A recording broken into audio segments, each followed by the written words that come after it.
Good morning and welcome to Morning Coffee with Brigid. I'm Brigid Burke, and today we are live on the. Good morning, Joanne. On the the 8th of September now. I'm actually now wondering if I actually paid my life insurance that was due yesterday. I didn't. Oh well. Anyway, I'll figure that out. Good morning, Alex. I don't know. It's funny. I always think of every day in the month. I'm like, okay, what's due today? Because this is kind of a period of time when I just have a few things that are due. Still haven't paid the mortgage yet, but I do get 2 weeks off to pay. If I want to pay that, I'm sure that doesn't go great on my credit, but I don't care at this point. I do what I got to do, and it gets paid. So anyway, hey,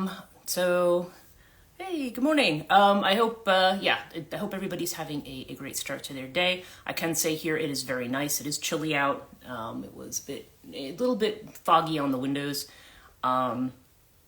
It's at that point with the thermostat downstairs where it's just shy of where the heat will come on. But my sister always tells me, she's like, oh, you should turn it down to like 52 or something. Good morning, Pat. So I just feel like, but I'm just like, no, because if it's going to be that cold, I mean, I just don't want to be that cold. You know what I mean? I like having, once it's past a certain point, it's like, okay, I don't want to be, bundled up, too much, but but it is a beautiful day. And, I do have, quite a bit. I have, I have Rouhani session in person. So I have somebody coming to the house at 1 today. And then after that, of course, we have our intuitive development class tonight, which will be on spirit guides. And I'm actually just putting the presentation together for that today. Some of you may have noticed last night that I actually did get the website done yesterday. I'm not going to lie, it was done with a lot of cursing and swearing because Wix was just driving me crazy. I actually chose a template to work with and it's specifically for an online school continuing ed kind of a thing. But it's like they want me to use like their version of a course shell. And good morning, Danu. So they wanted me to use their version of a course shell, and I was just like, I don't know.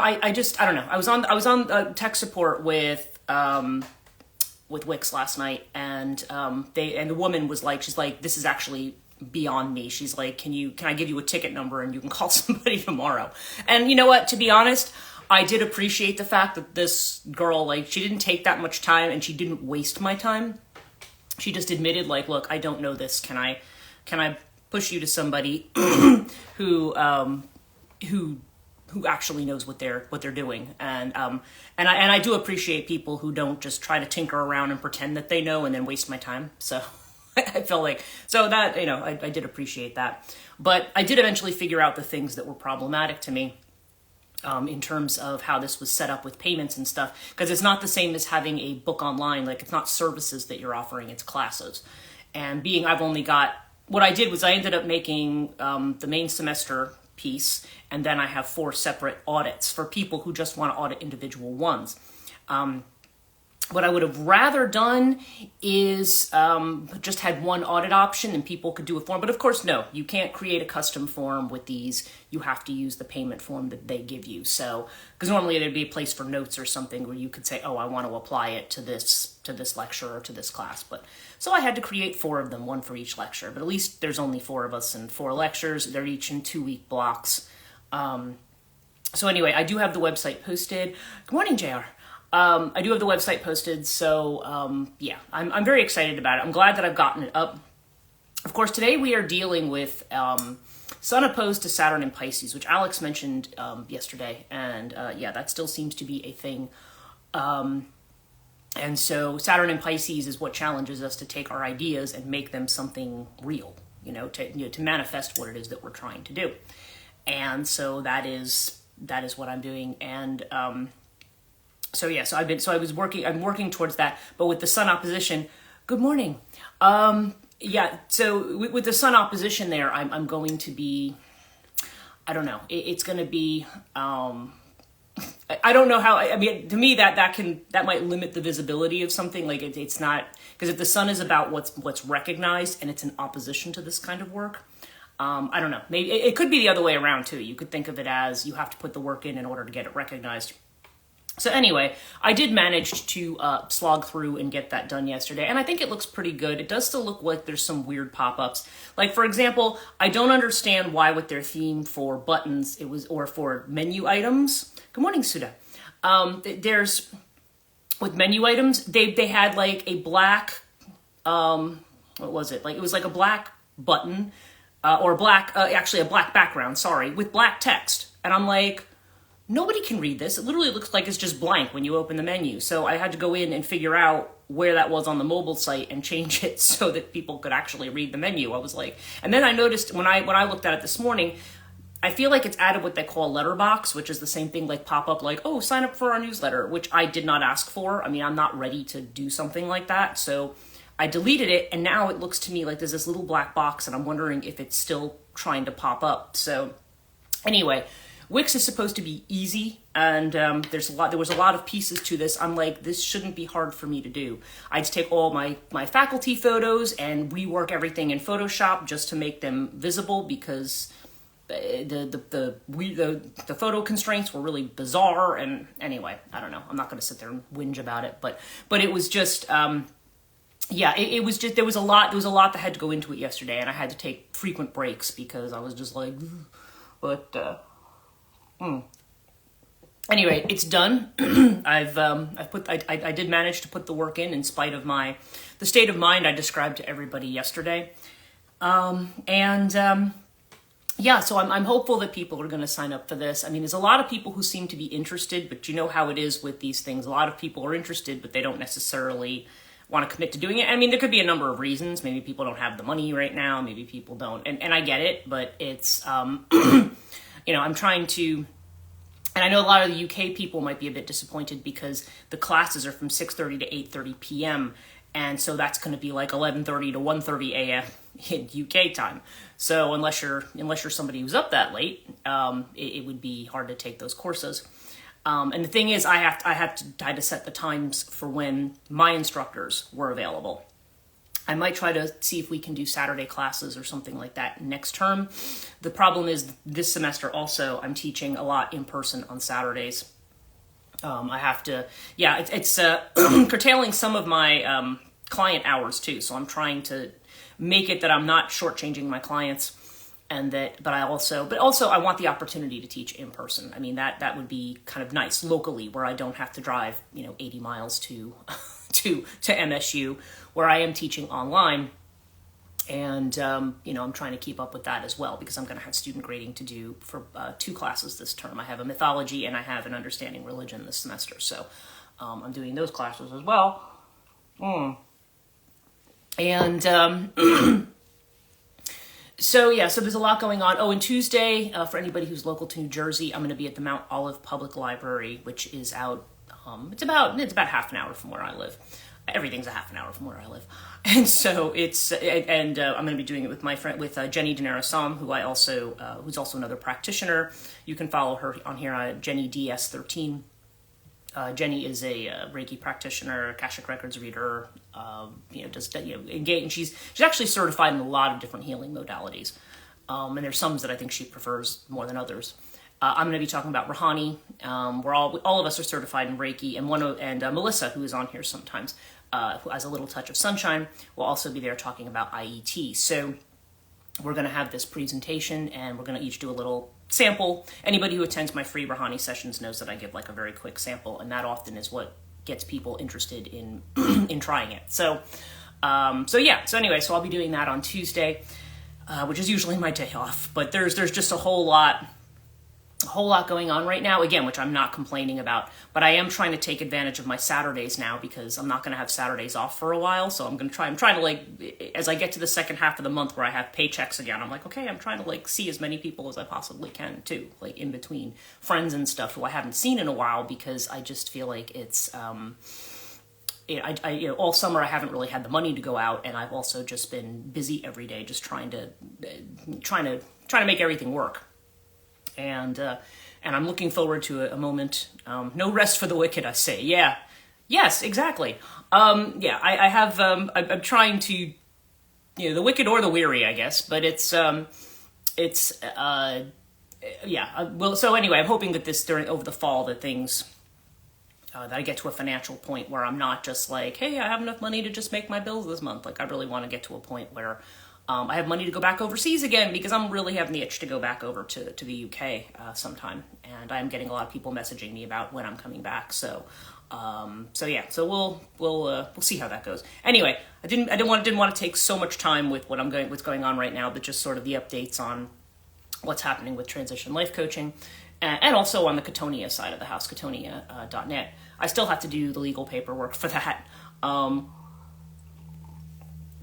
So again, even if you know people who would be interested in donating to such a project, who are not, maybe are not ready to take classes, but will be willing to donate, that would be helpful, because right now the donations that I have gotten have already they've already covered actually the cost of the website itself was more than that. So I'm kind of still, fooling around on credit and stuff right now, but I really want to get it going. So, yeah, so again, if you know anybody, if people are interested themselves, or if they know somebody who might want to donate to that GoFundMe and everything is still up as well.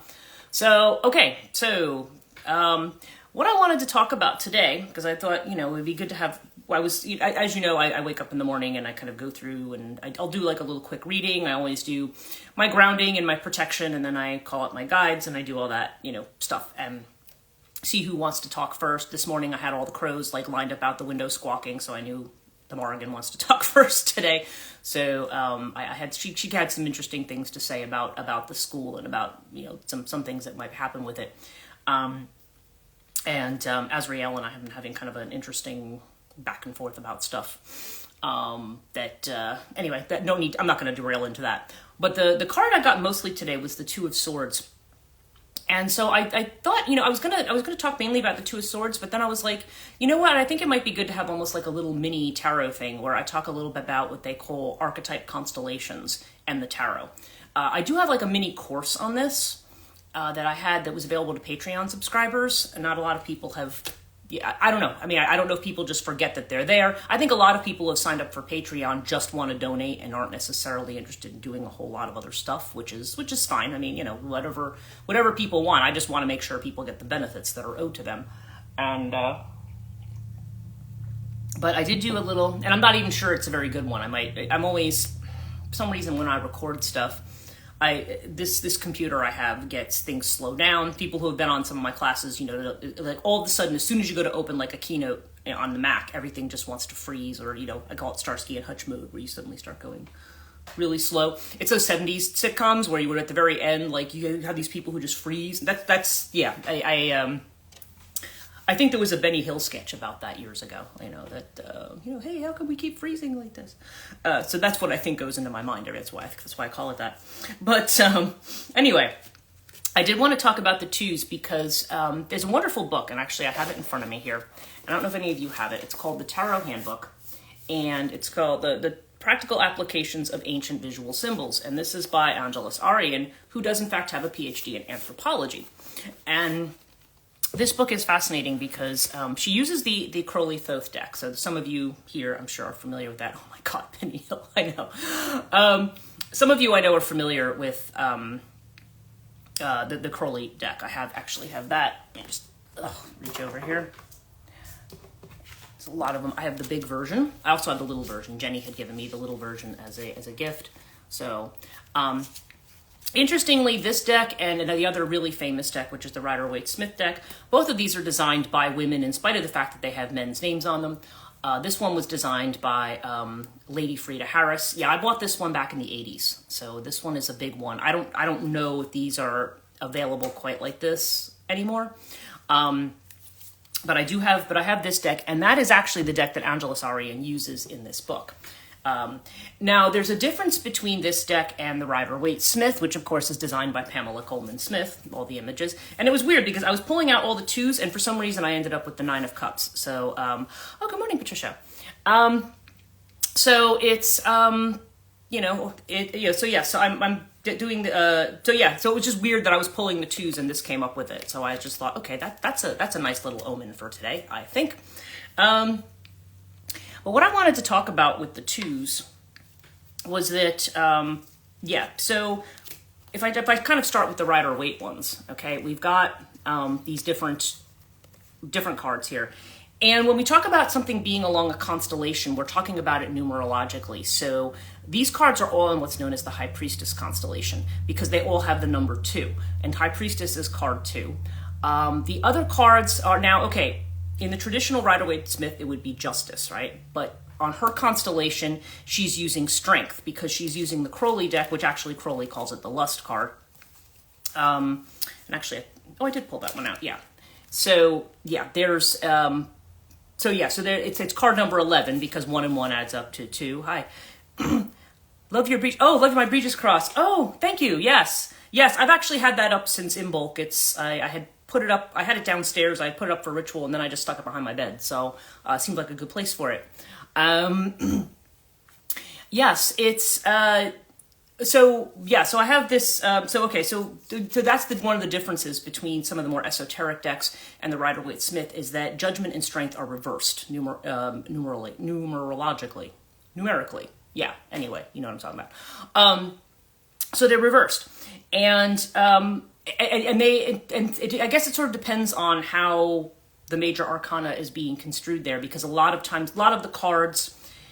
As you go through, if people read the major arcana as the fool's journey, which is what a lot of people, when people teach the major arcana, they'll often teach it as starting with the fool's journey throughout different learning process, and then making decisions, and then gaining control, and then running into barriers, and having a crisis, and then having new opportunities, etc., and then you get to the world where at the end of the cycle, and then you begin again with the fool. Okay, so that's a way that major arcana is often taught. Okay. And for those not familiar with tarot, I mean, I think pretty much everybody here is. The major arcana are there's 22 cards really. There's 22 sort of main cards, and these tend to represent forces that are, I'm going to say, a little bit more archetypal. Or a little bit more. When you have a lot of them in a reading, they tend to deal with the things happening that I feel like are outside of your control.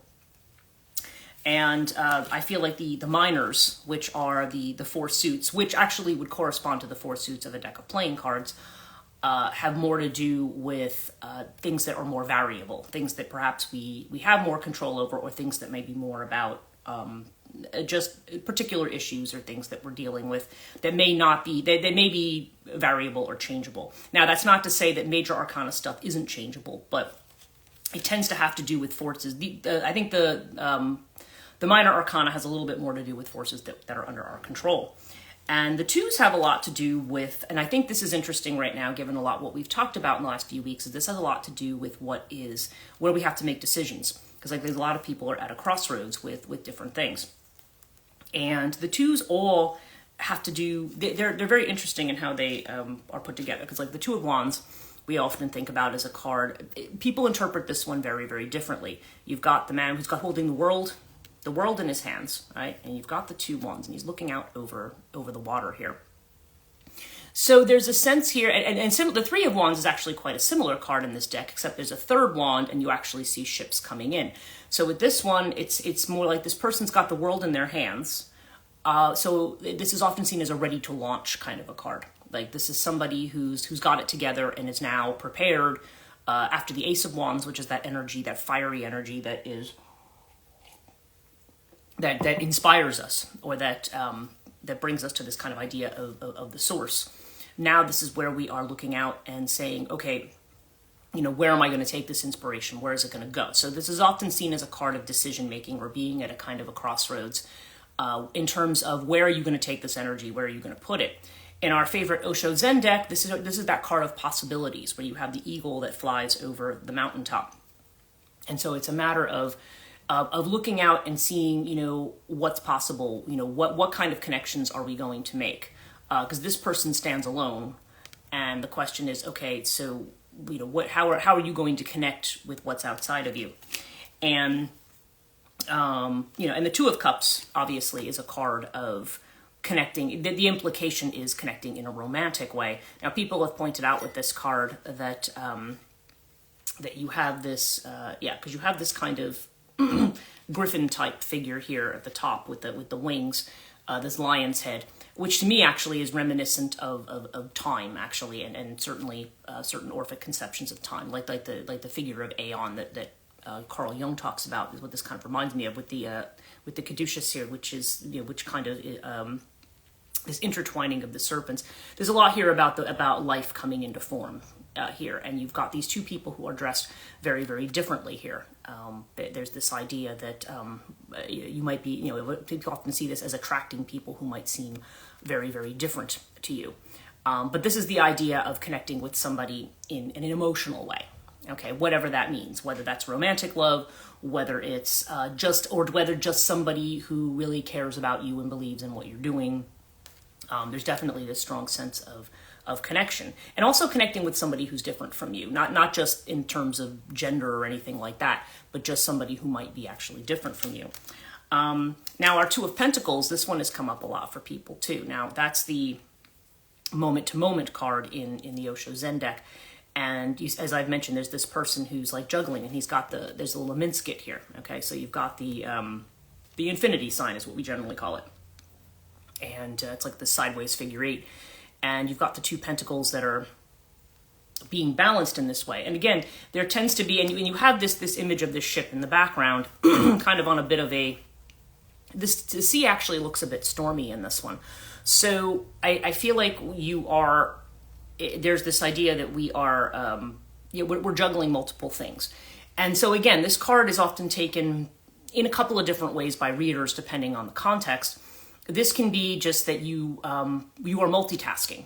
And the fact that you have the Leminskit, a lot of people, this is often seen as being in a natural flow. Like, yes, I'm doing a number of things and I'm managing all of them very nicely. They're all kind of flowing together. But there's also, because there's the two-ness of it, there's also the sense here of potentially having to make decisions, having to pick and choose, having to prioritize. I know there's always, yeah, I know it does seem that way, right? I mean, the life that we all live now in this culture, it seems like we all have to wear multiple hats and juggle multiple things. It's not just about just the one thing that we do. But we have this, so there's these decisions that often have to be made about what our priorities are. And anybody who does multitask knows that sometimes that's something you have to do. You have to look at, okay, I've got 10 things on my plate. Which one has to be done now? That's what I'm going to focus on first, and everything else may have to wait. Of course, if you happen to be a personality type that's like mine, or if you're of a personality type that just, when you like to see things finished, okay, you may want to do everything at the same time.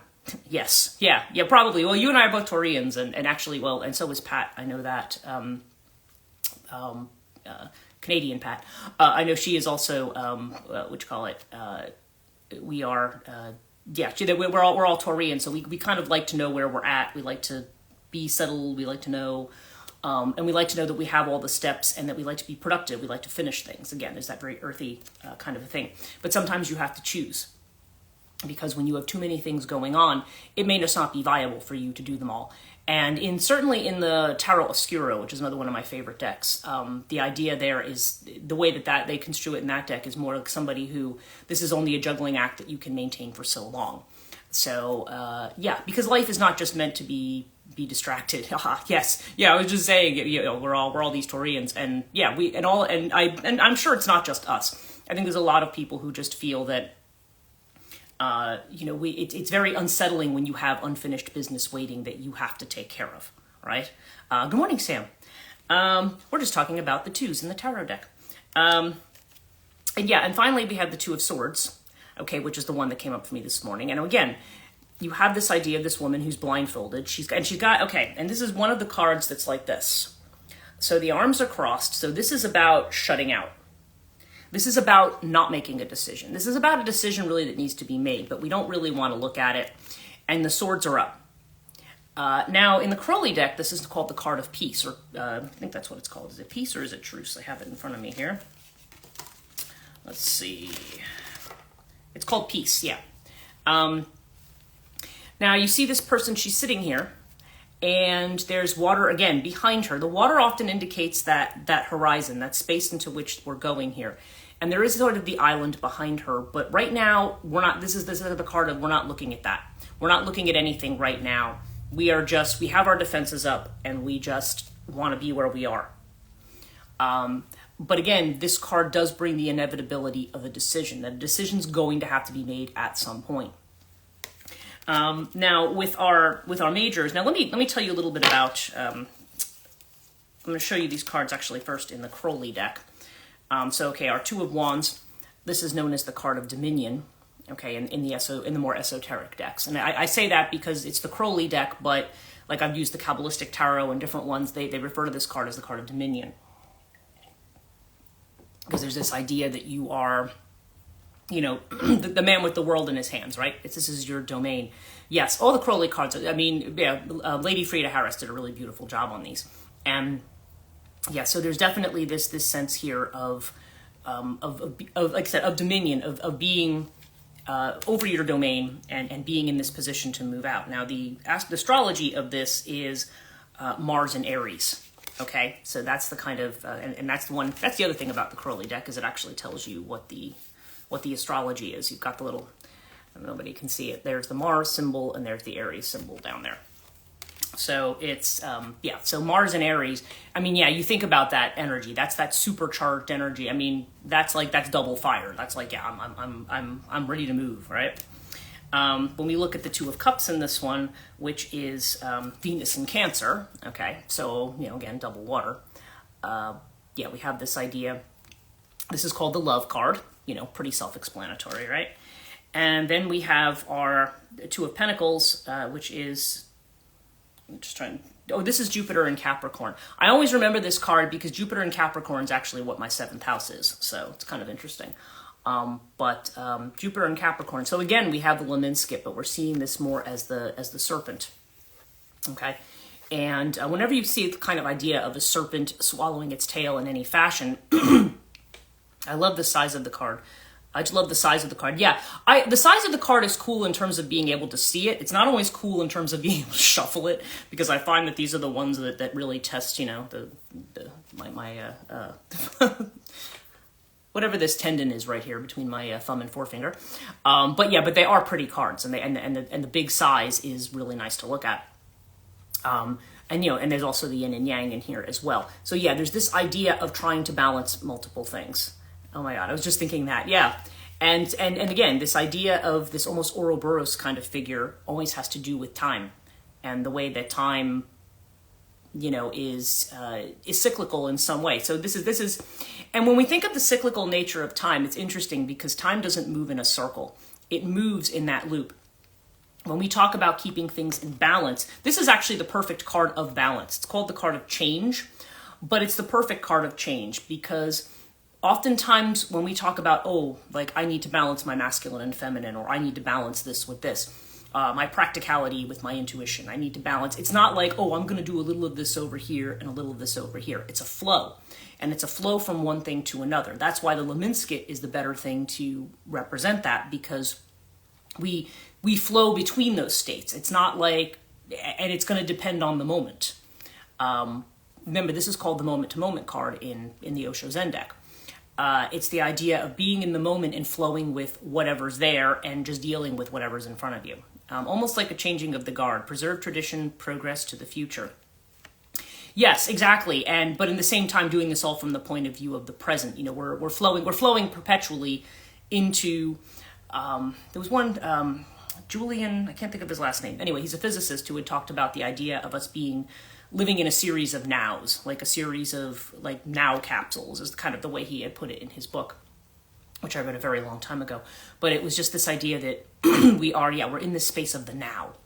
And so we're kind of flowing, you know, we're always kind of flowing, you're flowing into the future, which then becomes the now, right? And then, yeah, and then seeing kind of what you're building on. But also, there's also that cyclical nature of things suggests that we are not, that the more, you know, the expression, the more things change, the more they stay the same. You know, there are certain things that about human nature and about certain things that don't change. And that's why when we're faced with different challenges, regardless of what the astrology is, you have to recognize that humans as a group don't change very easily. if we reach a crisis, we're kind of like, well, what's the short-term fix? And then we'll let the future generations worry about it. I mean, there is kind of a sense of that, and it's not something that's unique to our time period. This is something much older, but you do have people who want to continually push and say, no, we need to do things in an entirely different way. And that's hard because we're kind of in this psychological thing as a group. And really, it's kind of a defense against stress and things. It's just kind of like, I'm only going to deal with what's right in front of me, which you can do to a point. But, if there's something very serious where, you've done triage on something, okay, you obviously need to get it taken care of properly. Otherwise, more problems are going to result later. So the idea is, do you solve the whole problem, or do you just deal with things as they come up? So, so this is where we have the big picture, little picture kind of stuff. But it's a matter of flowing into what it is that you need to do. And to a certain degree, looking to see, what you need, what the big picture is, what you need to do in the big picture to, for certain kinds of change. But there's definitely this strong sense of a lot of things going on at once. Because rarely do we have a life where we're just doing one thing at a time. I just get up, maybe some people do. And then what happens is then you're kind of like, well, I wish I had more things to do. So we're always kind of, I don't know, depending on what it is, grass is always greener, I guess, right?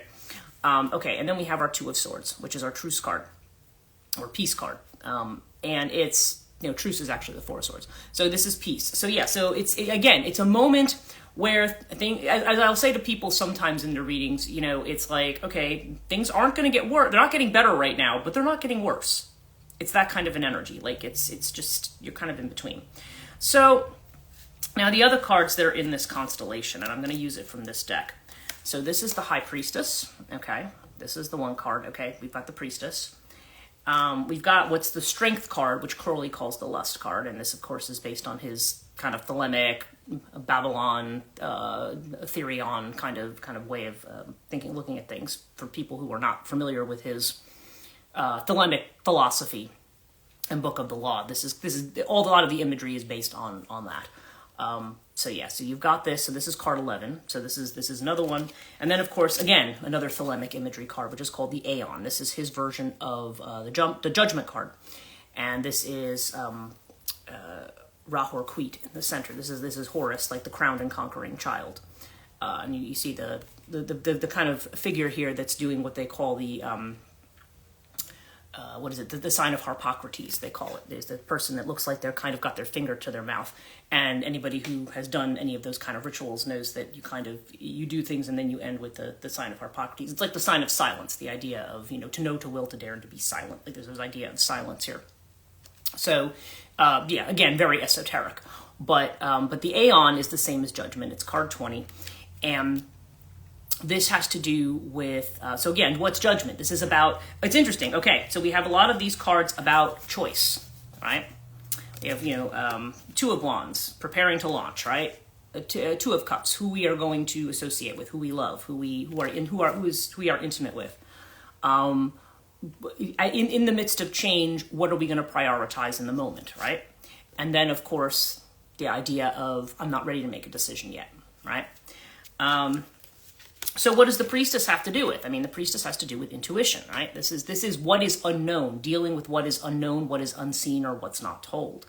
So there's an element of mystery to this card, and the only way you tune into it is not through evaluation, but rather through accessing your intuition, through going with your gut feelings, with your instincts, with the kind of things we're trying to talk about in the class that we're doing on this afternoon. But it's about building your intuition. And this strength, I mean, if we think about it, strength is about the way in which we have the strength to make proper decisions. There's often, in a lot of decks, maybe Crowley, this is more about your passion and following your passions, I think. But I know certainly in more traditional decks, strength has to do with, more traditional decks, the strength has to do with ethics, with how you make your choices, right? How do you make, and I would say it has less to do with, I'm always trying to be careful about thinking about ethics in the way that we tend to think about it in terms of institutionalized religion and ideas of sin and atonement and things like that. because that's a very dualistic way of looking at it. There's a right way and there's a wrong way. Okay? And I think it's more, I think it was Ralph Blum in the Book of Runes where he says it's not so much about what's right and what's wrong, but what constitutes right action in a particular situation. Because, you can argue the ethics of whether a particular action is right or wrong. Maybe there's things we can argue that are always ethically wrong, okay? But a lot of things that people get hung up on ethically, that people tend to think of as sinful, for example, indulging in sensual pleasures of some kind, or things like that. Those things are not, to me, those things don't have anything to do with sin. Those just have to do with the way in which we regulate human passions. And of course, which they may come out in strange ways sometimes because we spend so much time suppressing them. But strength, to me, in the lust card, this is about how you express that energy, how you express the energy that you have. And it's, it's definitely, it's all Leo energy in this one. And how you're actually going to express that, how you're going to bring it into form, and and how you're going to do that, how you're going to make the right decisions as to how to use that energy. I guess we'll put it that way. And then, of course, Judgment. This is a card. This is a final decision-making card. This is the end of the cycle. This is where we are fully awake and aware of everything. Now, the 2's, if you think about the continuum of 1 through 10 in the tarot, the ace is where you're just at the beginning, and the 2 is just your launching off point. You're making your initial decisions. As we go through 3, 4, 5, 6, 7, 8, 9, 10, you're making a whole bunch of other decisions as you go along until you reach the 10s, till you reach the culmination of whatever it is. And as we know, the culmination isn't always the best point. I mean, with the 10 of Pentacles, yes, there's this idea of community and family and having abundance. The 10 of Cups, there's the idea of having emotional satisfaction in the community. But the 10 of Swords is about, it's really the way the mind betrays you. You get to this point where everything just falls apart. And then the 10 of the Wands, where we are so fired up and have taken on so many things that now we can't carry them all. And something has to be dropped. So the 10s are always a point of where something has to end. This is the point, and the World card is where we've successfully completed. That's card 21 in the majors. But this is the card just before that. So this is that point of Judgment. And being it's a major arcana, sometimes these are decisions, again, that the universe brings to us, that we have to make that we may not get a whole lot of choice in how we deal with it. So I'm going to read to you what Angela Sarian, though, says about this as the High Priestess constellation, and then I'll do our regular reading for today. So she says and I'll show you the picture in the book. So it's really interesting, and I do make use of these. She says, the High Priestess constellation makes use of 4 intuitive resources, and the external manifestation of this archetype is modeling one's self-trust, self-resourcefulness, independence, and intuition. That's another element of the High Priestess, is independence. It's a very independent kind of a card. Supporting the principle of intuition, excuse me, this constellation holds our capacity for increasing and sustaining self-sufficiency and self-resourcefulness. The High Priestess reminds us that the intuitive process is present and accessible mentally when the mind is in a state of peace, the 2 of Swords, and occasionally and emotionally when this in states of empathy and love, the 2 of Cups. As a source of energy that seeks to harmonize and unify, intuition is ever present for us to use to create states of balance or dominion, the 2 of Wands. Since intuitive process is never static or fixated, it's always fluid and open to change, change is the only constant, which is the 2 of Discs, or 2 of Pentacles. Operating from the states of peace, love, balance, and flexibility, peace, love, balance, flexibility, okay, those are the 2's, we become more self-trusting, more intuitive, and resourceful like the High Priestess. The functioning High Priestess archetype, we're functioning with it externally, okay, so these are the mental tools we have. She sees, you need this book. This book is great, it really is.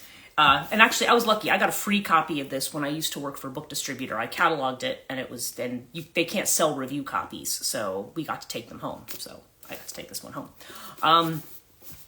It's very much okay. So she's viewing the major arcana is the way these archetypes manifest and the way we interact with them in the world. the actual minor arcana she's seeing as kind of the psychological tools that we have, or the qualities that we have, or aspects that we can use. So we're functioning with it externally when we operate from passion and strength, which is the lust slash strength card. Our awareness that beauty has also tamed the beast within. It is from this place of strength that we're able to view personal and professional issues from a holistic perspective, the Aeon, which is being able to see the big picture.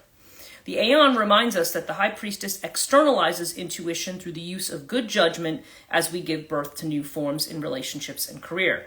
Good judgment means assessing where to be or not to be without interpretation or critical value judgment.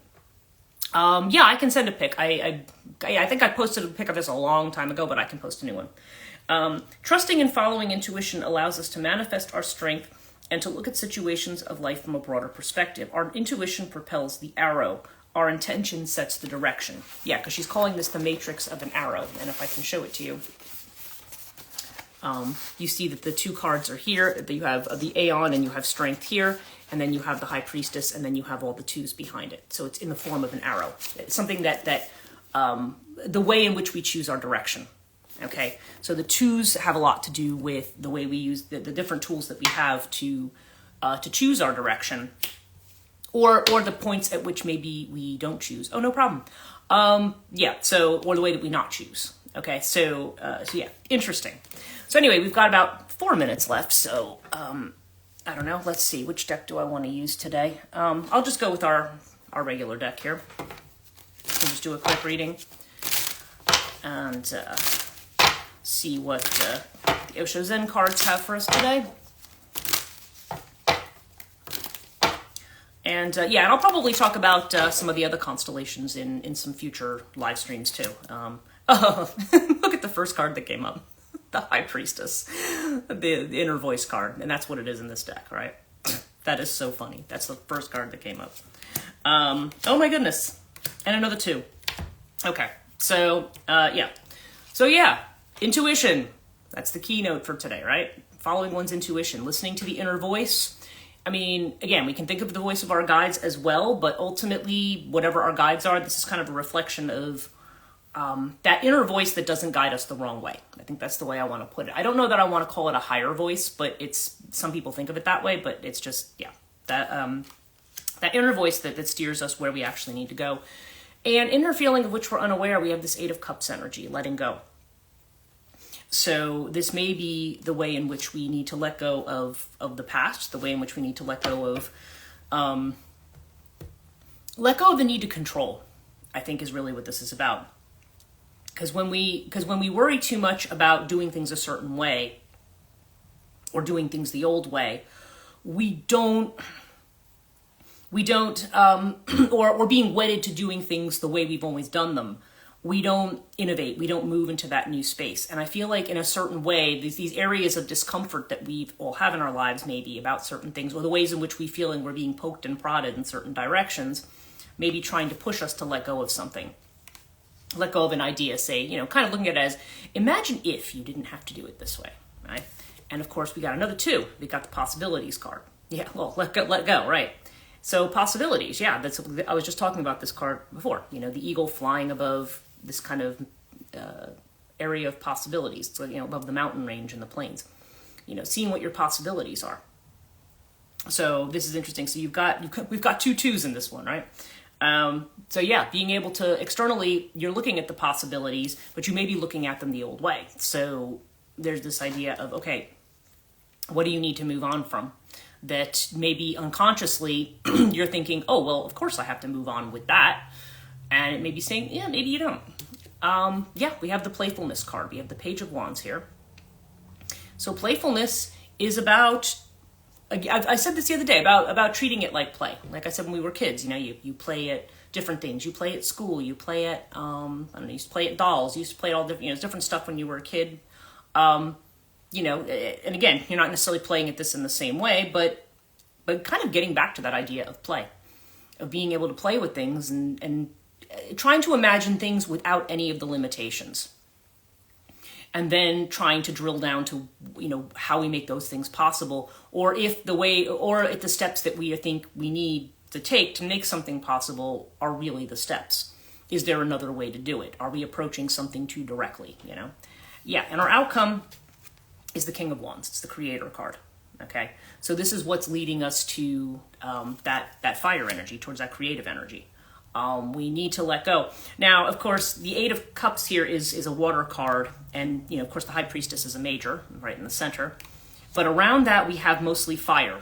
And it's interesting because the fire is all in what we're trying to manifest. What's unconscious is water. It's like, okay, we have what it takes to manifest something, but we may be stuck in this emotional space that we can't let go of. Whatever it's about. And oftentimes that has to do with things that we identify with, that we're comfortable with. It could be a relationship. It could be a family situation. It could be, it could be, like I said, it could be our friendships and social groups. It could be a job. It could be a lot of things that we identify with, that maybe it's saying, in order for you to create, there's something. And again, I'm not making any judgment about what it is for anybody who's watching this, but, you know, there may be something that you need to let go of. Or just maybe a way that you're doing things that you need to let go of. So there's a lot of times we say, well, yeah, it'd be great if I could do this thing, but, you know, I can't because, well, okay, but you're only looking at it as, in order for me to reach C, I must do A and B. And maybe there's a different way to do it. And so, yeah, so by kind of clearing your minds of your preconceived notions of how things have to be, you can see new potentials and new possibilities, and that really helps. That's where you get to judgment. That's where you start to get to the big picture. And for some people, that does mean having to wait for more information. I mean, I've seen a lot of that in readings lately. I've got to do the Aries through Virgo readings actually for this week, but you know, there's got to be this sense that we are, you know, that we need to have the big picture so that we can make the best decision. And again, your inner voice is going to tell you what that is. Thanks. Great start for my day. Oh, you're welcome, Joanne. And yeah, it'll be good. I'll get to see you tonight. I think I'm going to be seeing a number of people on this live stream tonight, which will be cool. I'm going to be putting together the stuff on spirit guides. Great insight. Oh, thank you. Oh, thank you. And thank you so much for joining me, Patricia. I'm so glad that you could join me. Go to Margaret. And I will, yes. And somebody just joined me right at the end. So yes, thank you for joining me. We are signing off right now, but I will have the recording of this available if you want to catch up on today's reading and everything. Yes. Yes. We'll see everybody later. Okay. So everybody have a great Sunday, and yeah, I'll be back tomorrow morning, and I'll see some of you tonight. So take care.